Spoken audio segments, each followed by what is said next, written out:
Hi, this is Professor Luchin, and this is Lecture 3. I made some major changes to this to better match the any updates that the OSHA site has made, and then even add some of my own information. As you can see here on the screen, we're really going to focus on OSHA Enforcement Inspection, though I'm going to kind of work around it as well. And you can see here that the number of compliance officers that OSHA has, which from here on out I'm going to call COSHOs, Compliance, Safety, and Health Officers, are minimal compared to the number of companies. And so the odds of being inspected, it says like once every 80 years. That's true if you look at the numbers. So pretty short list of objectives. I do want you to go to the Canvas site and go to the links I provided and look at the PDFs I provided. This is going to give you a big advantage should you be in charge of preparing for an OSHA inspection at your company. Really quickly want to review what we covered in Lecture 2. And if you recall, maybe you just watched it, but address the causes of death in the U.S., causes of fatalities, causes of non-fatal injuries and illnesses, and what costs the most. So I want to make sure you have an idea of what the number 1, 2, and 3s are. If you've got the number 1, 2, and 3s, that's really all I wanted you to take away from that. Then also in the Oakley textbook, how he defined the difference between an accident, incident, and near miss, and why it's important for companies to respond to accidents.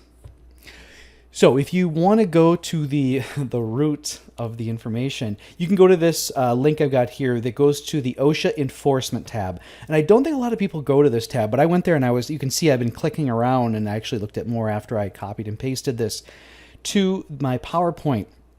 But from here, you can basically access what you need. About the only thing here that isn't readily clickable, that's a weird word, is the Field Operations Manual, which I'll cover at the end of the presentation. So if you click on, I'm going to go back for a second. If you click on the data, which is down below, bottom left where you are, it's got it's red and it has a clipboard for a picture. You go to this page right here, and I gave you the direct URL.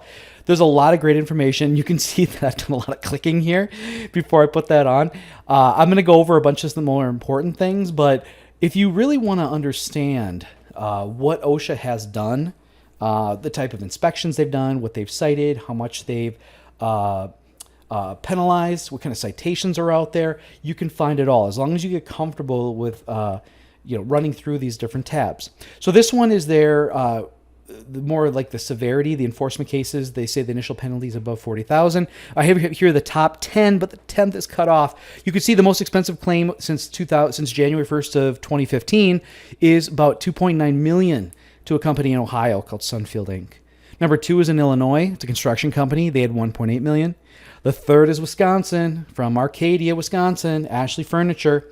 The follow-up was also, I think, a 6-figure. But these are the initial penalties. If you were to click on the inspection number, and you see, like for the first one, it's 111-777-3.015, you could actually go and see exactly what was cited, what the initial and the current amounts are. And actually, I'm going to get to that later on in the presentation when it comes to establishment searches. 4th is in Illinois, 5th is in Maryland. I'm sorry, is MA Maryland, or is that Massachusetts? Boston, Massachusetts is Massachusetts. Here are the 10 most frequently cited standards. Every year they update this, but as you can see, it's not calendar year. It's more of like a fiscal year. It looks like their fiscal year is October 1st through September 30th. These do not change much, though I'm in the middle of an analysis right now where I dug back, I think about 6 years to see how these most frequently cited standards like change over time. Again, they kind of switch spaces, and maybe like the 9th and 10th may drop off and something new may come on. But what's super interesting, I think, is that when you separate out construction from general industry, construction's number 1 is fall protection construction. But as far as general industry, you never see anything like that. And so it's just those inspections put that at number 1. Whereas if you start dividing it down by the type of industry, you see something a little bit different as far as what is being cited. So looking at this top 10 and just doesn't matter what workplace you're in, this isn't as helpful as if you go in and you can actually put in a type of industry or look at the industry breakdown. and it provides you with a little more information. But this is just something that people talk about every year because they publish it. Here are their total enforcement numbers, inspection numbers. I think this is federal only, if I'm not mistaken. It is fiscal year 13 through 18. And as you can see, it kind of went down from 15 to 16 and sort of leveled off there. And then over on the bottom right, I've got the inspection summary. So it shows what sort of sites or what was the basis for the inspection. And you can see they've got some 5A1s, that's general duty. And you can see ergonomic heat, non-PL exposures, workplace violence. So those were cited there. You can see the breakdown. I provided this to you in PDF. This is the simplest form of what is an OSHA inspection all about. And over on the left, it talks about the priorities, imminent danger, severe injury illness, worker complaint, referrals, target inspection, follow-up. I believe the severe injury illness, they would call that fatality, catastrophe. We call them, oh wait, no, those are when people call in. Are they listing that are imminent danger now?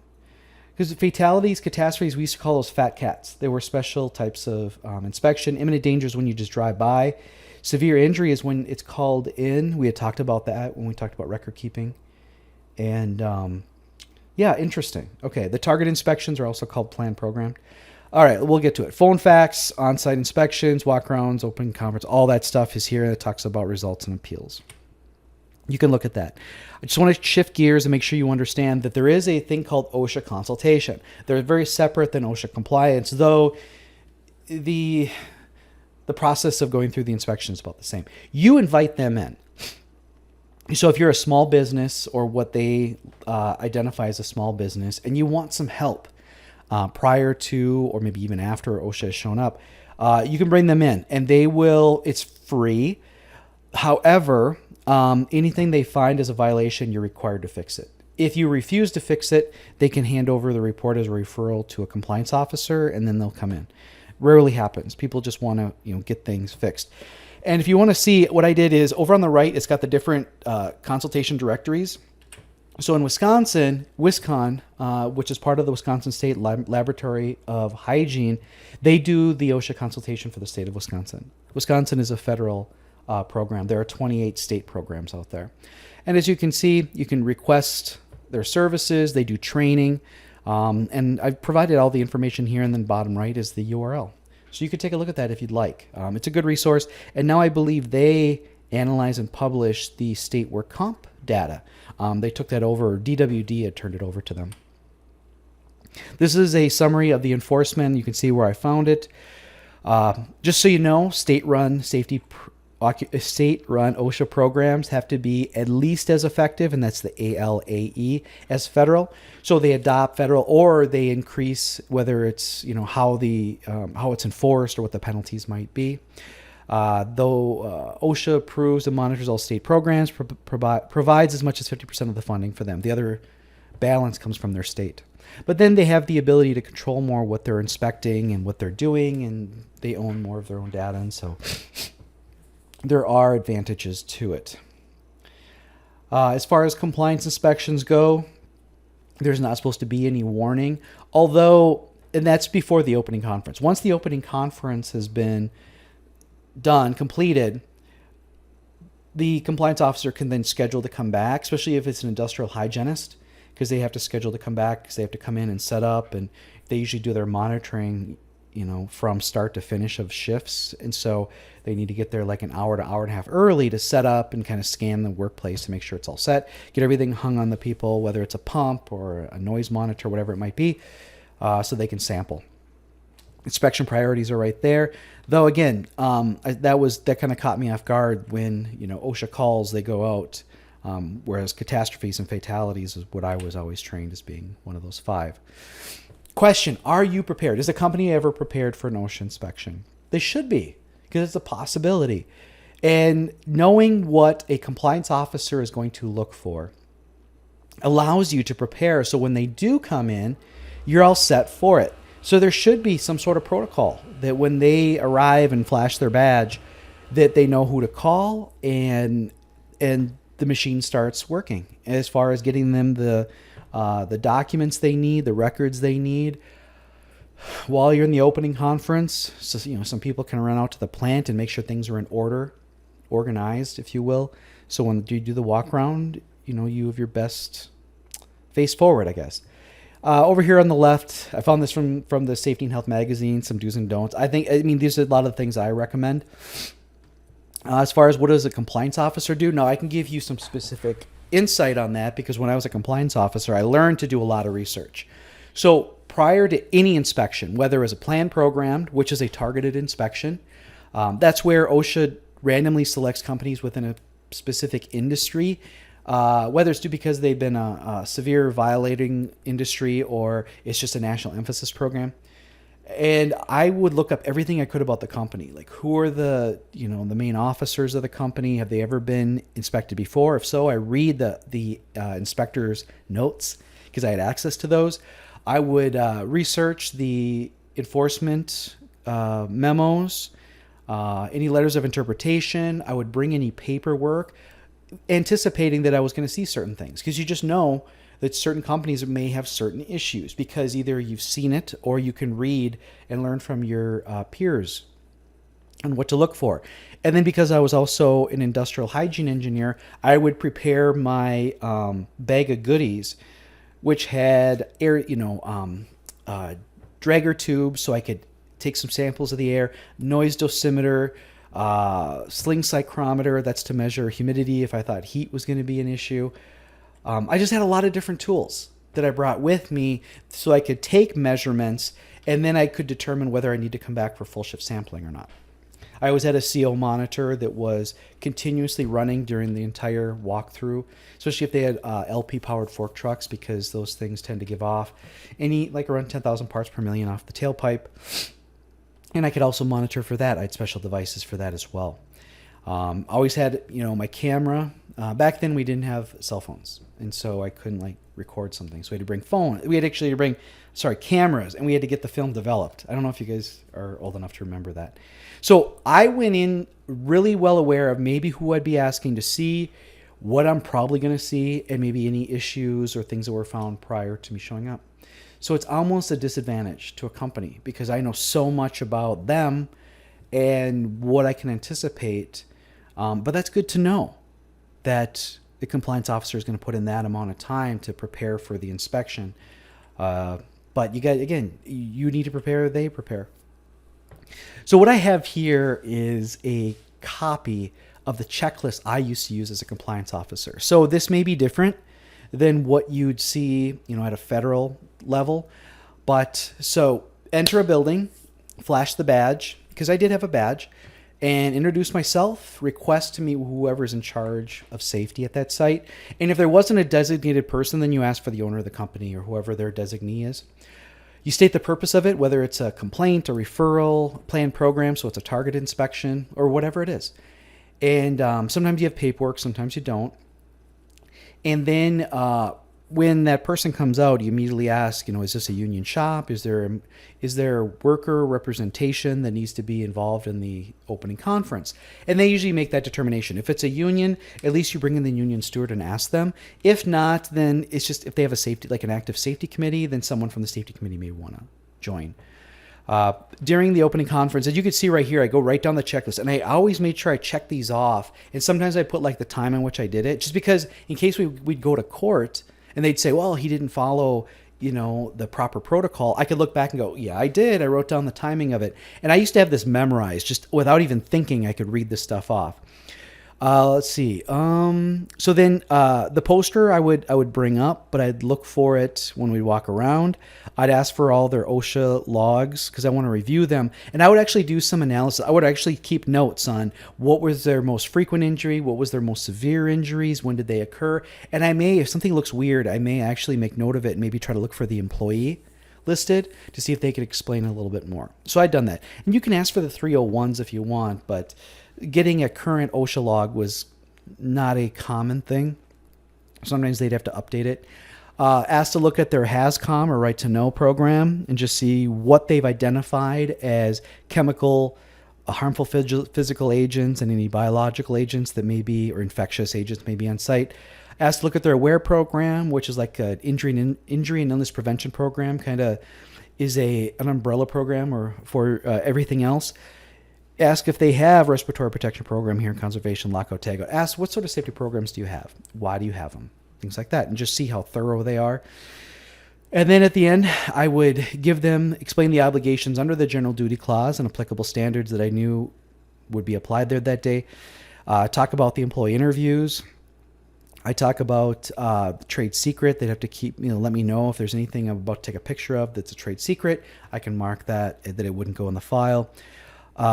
Remind them that they need to keep their own notes, that I can't keep copies of my notes. I can't give them copies of my pictures. It's their responsibility to be there with me, taking notes and taking pictures or video on the inspection. And then I'd also probably be using monitoring equipment as we go through. But if I find something, then I'd probably have to come back for full shift sampling. So there were some other things too that I remember, making sure they understood all of their responsibilities, and I always gave them the option of kicking me out because that was their right, but then reminding them that I could go get a search warrant. Then we go on the walk around, typically.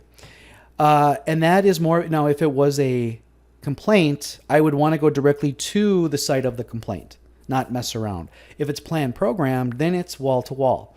And it would be more or less, where should we start? And it's usually like, let's just go out where all the workers are, and I will just begin my scan, basically.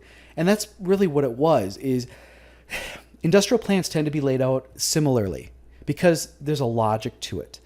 And because of that, when I'd walk into a certain area, there's certain things I would key on, certain things I would focus on. Stored energies or electricity was always an issue that I would make sure I'd always look out for. I even had some electrical testers, so I could make sure the polarity of certain outlets were correct, or whether a machine was properly grounded. Check for machine guarding, check air quality, check noise levels, check for fall hazards, check for storage of things, check for access points to make sure people could get to boxes to lock out, tag out. They're well labeled. Make sure that electrical cabinets had the proper clearance and were labeled properly. That you could walk through and you wouldn't have to have all this prior knowledge in order to not get hurt. And I would also kind of look at the workers, see if I can make eye contact with them and see how they're feeling. And every once in a while, when I'd see one that seemed a little bit timid or maybe had something to say, I'd ask the management group, I'd like to go interview that employee. I'd remind them that they can't harass them. I had some sort of legal, it was like a Miranda warning, but I don't remember what it was called, to make sure that the worker understood that what they're about to tell me will be held, I think, confidential. No, I think I could provide them with anonymity. It was one of the two. That this is voluntary. They don't have to answer my questions, but I appreciate if they would. And that if they get harassed or questioned by management, here's my card. You can contact me. I put you in contact with the whistleblower people, and then they could be protected through that. So then I just asked them some questions just to try to, and it was more of some questions were exploratory. Most of them were just confirmatory, just to see what's going on. I wrote pages of notes, took lots of pictures. I had to make sure I always time-stamped when I took a picture of this at this time, just to make sure, because when I get my pictures developed, I knew what they were. And when I took measurements, what time it was, how I did it, things like that. So I was very detailed in how I was collecting. I was always thinking if I ever had to go to court to defend my work, I need to make sure that I could recall it. So once that's all done, then you go to the closing conference. Sometimes I do it the day of, sometimes I wouldn't. Because I was an industrial hygienist, I typically, if I was doing air sampling or wanted to come back and do some form of sampling, then I couldn't do the closing conference that day. I couldn't even do it the day of the sampling because a lot of times you'd have to send the samples out to the lab for analysis. But in the closing conference, you can see here the checklist that went over, and I always brought a bunch of information, make sure they understood that I wasn't assigning the citations, I wasn't assigning the penalties, but based on my inspection, these were the major things I found. So these are things you can start thinking about. And what I try to do is get some of their input as far as what they wanted for abatement time, how much time they think it would take. And I gave them some information, such as the grant program they had in the States, so they didn't have to come purely out of their pocket. And if they contested, they might get more money off because they'd spent it. I was trying to help them out. And I talked about the requirements for contestation, for posting, for all that stuff. Made sure that they were real comfortable that you will be receiving something in the mail from OSHA, and it'll detail everything. So please, when you receive it, right away, read through it, make sure you understand it. Contact me if you have any questions, because as soon as you receive it by certified mail, you have 15 days. 15 days to either contest or pay. So that was basically it. I talked about posting citations and all that other stuff, everything that's required. So one thing a lot of people don't realize that in the OSHA documentation, it says that a OSHA must document, 1, the nature of the violation. And that's usually pretty straightforward. 2, possible abatement measures you can take to correct the violation. They don't always do that. Sometimes they just think there's just one way, and they didn't really think it through. 3, possible abatement dates that may be required to meet, but I always gave the employer the benefit and tried to get their input. Some randomly just put it in there. So if the COSHO can't document those 3 things, the citation really shouldn't have been written. There are different types of violations. The highest is willful or failure to abate. Then there's serious, repeated other than serious. And you can click on there and see the new penalty amounts. I believe the new max is just under $13,500 for the serious, and for the higher weighted gravity ones, I believe it's just under $135,000. So spendy. And actually, I found a document from, I think, 2012 that still had it at the $7,000, $70,000. So it hasn't been long since they've gone up or almost doubled. Here is an example of the citation packet companies receive. Now, this is my own consulting business's version of it. It's almost identical. You wouldn't know unless you read the fine print that I had mimicked it, because I used a lot of the same language, tried to customize it. This is an audit I did for our friend. So this is what the front looks like. And see, it's got the posting information, informal conference, right to contest, penalty payment, all the way down, and responsibilities, and even refers to an OSHA booklet that outlines that stuff. I think I gave that to you in lecture 1. Here's the abatement certification. So once you've corrected things based on the inspection number, citation number, item number, you explain what was done, you could send that in to verify. Or you have the notice to employees that an informal conference has been requested and when it's going to be. To the left, you see an actual citation. This was citation 1, item 1. I have what type of violation it is. I have the actual standard that was cited and its language. And actually here I cited 2 things, but they're so similar that I put them both together. And then I've got the description of the violation observed so they can see what's there and what the penalty amount is, when it needs to be abated by. On the right is the final page. So this is everything total. And here you can see of the serious citations I cited, it's just under 60,000. The other than serious was just under 17,000 for a total of a little over $76,000. So if you would like to view whether a company you know or just down the street or one your parents work at or a family member, you can actually go to the establishment search on OSHA and put in the name of that company. Now, sometimes the names are a little bit off, so it's better if you can narrow the state or the zip code, the dates in which they are inspected. This is just the last 5 years.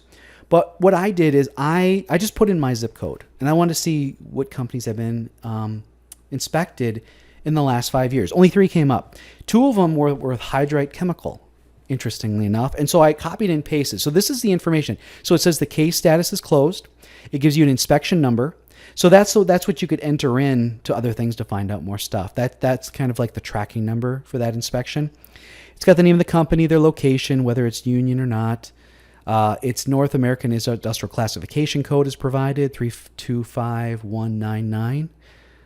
All other basic organic chemical manufacturing. Mailing address, the inspection type was a complaint, so it was partial. It's a privately owned company. This was a health inspection.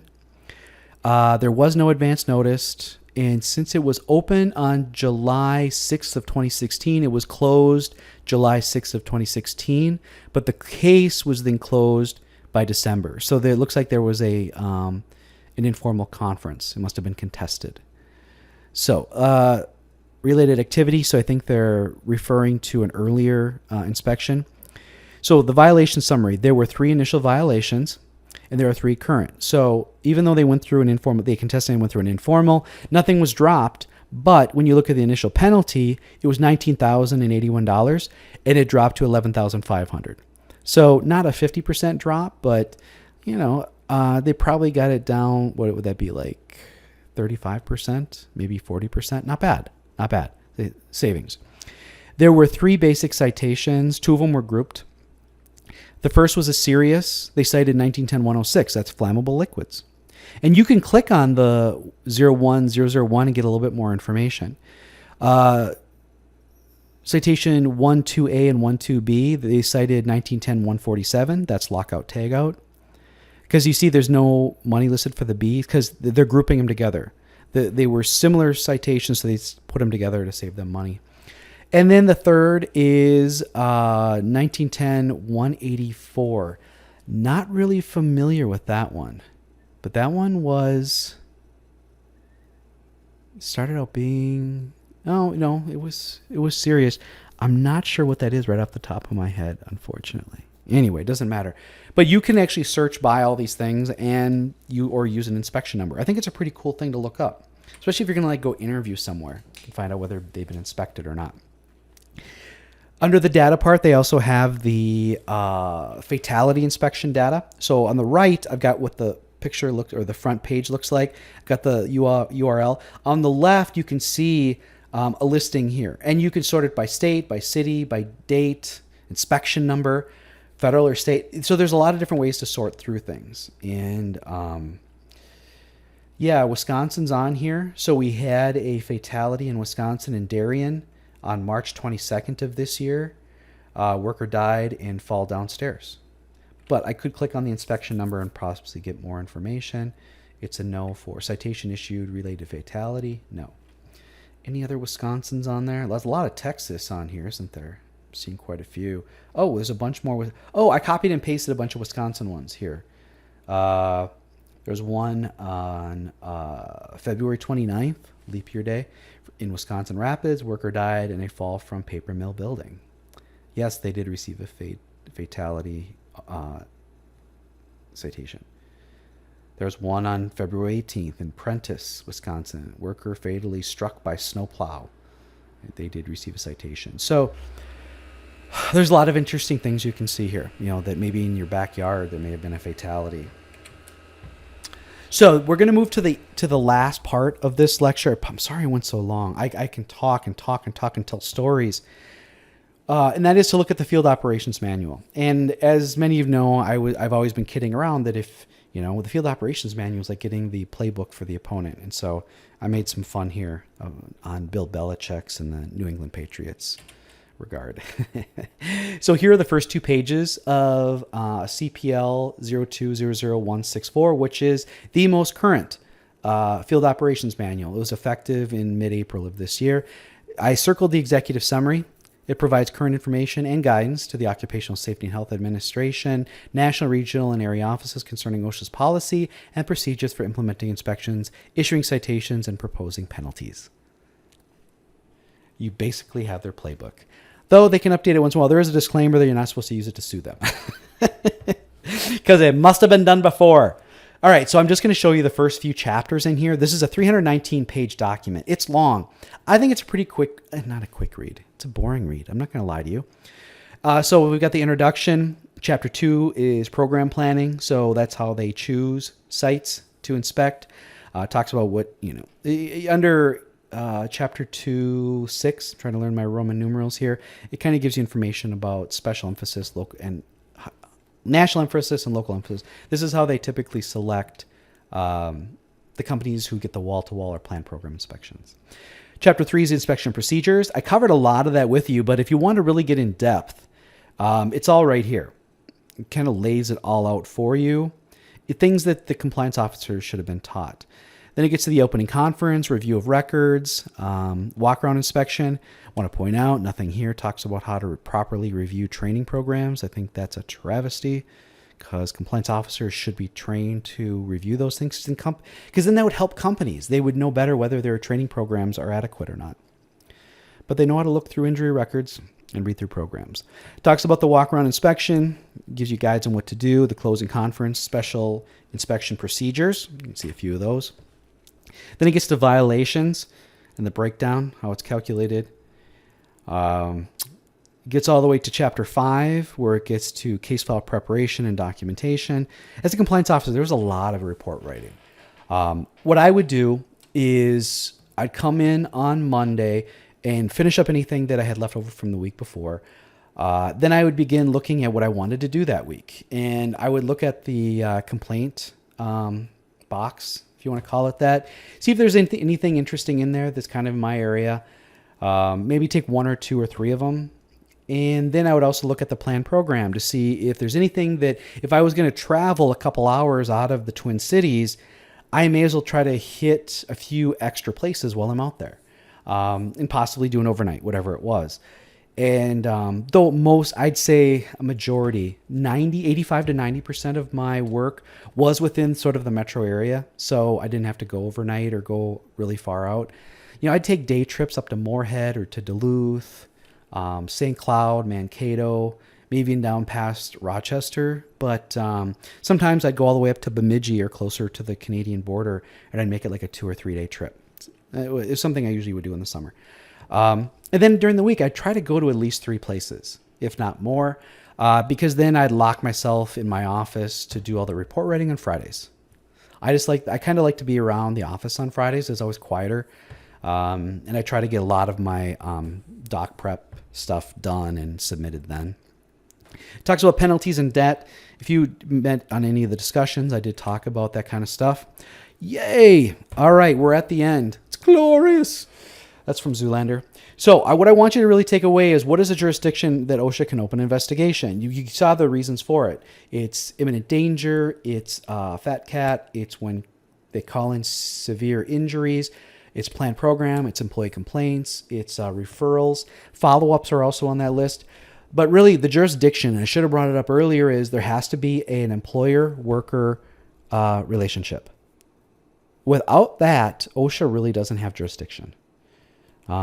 So if it's like a volunteer thing, if the volunteer isn't receiving anything, if it's a sole proprietor or a partnership, so they're not really working for anybody, they're working, in partnership, OSHA doesn't have jurisdiction over them. Has to have an employer-employee.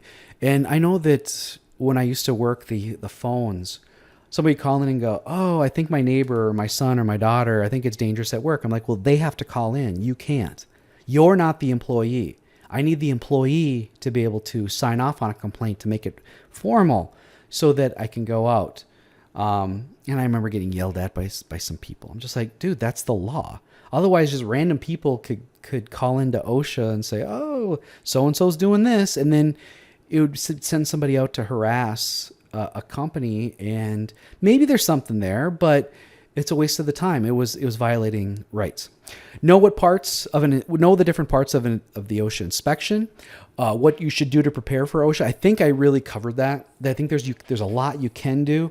I guess the one thing that didn't come up is when you do the walk around, bring maintenance people, and I'm saying plurally. Bring several of them. Have them bring their tools and their walkie-talkies, because anything you can quick fix right there on the spot, either it won't even make it into the compliance officer's notes, therefore it won't get cited, or it could get tagged for a quick fix, and therefore you'll get a reduced penalty on it.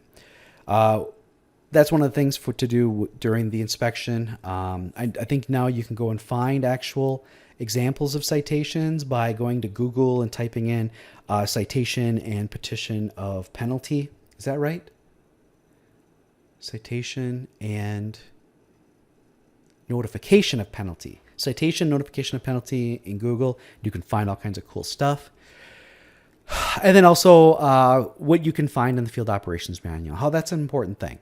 So wherever you go, it would be good for whoever's in charge of safety or even management to realize that that's an available document, and it puts you ahead of the game. So with that, let me know if you have any questions.